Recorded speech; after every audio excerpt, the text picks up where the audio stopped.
Growing up, I spent a lot of time in the country. I spent a lot of time at my grandparents' places in Piedmont. So we camped, hunted, fished together, spent time on my great uncle's farm. I enjoyed those things a lot. We continued to do that with my family as I got older. That was a family activity that we enjoyed together. We enjoyed whitewater sports in North Carolina and East Tennessee. We camped, kayaked, rafted, that type of thing.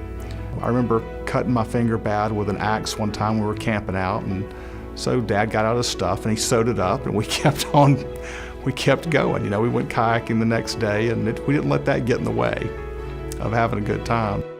I grew up around medicine. I remember growing up on 8th Avenue South across from Volker Hall. We lived very close to the UAB Medical Center. I remember going in on call with my dad one night, and we had to go to the VA hospital. A young man had broken his thigh bone. And I remember my father helping the resident on call put a traction pin into this man's thigh bone. Putting a pin into somebody's femur like that, it's moving the bone around that's broken. There's no way to anesthetize that. So it's a fairly dramatic thing to see that happen when you're 10 years old. Now, once you've done it 100 times or 50 times and you're in your 30s, it's not, you know, the pain only lasts briefly, but at age 10 it makes a big impression on you, and it looks somewhat barbaric.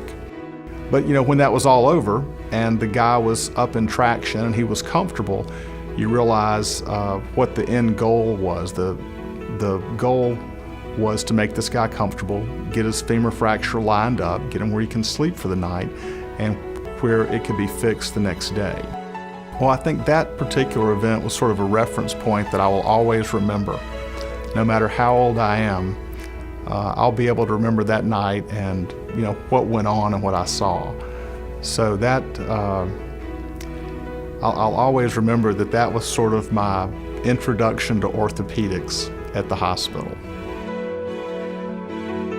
I never really considered my dad to be cool, but he is a highly proficient orthopedic surgeon, has taught me a tremendous amount, and I'm very fortunate to have that relationship, and I realize that.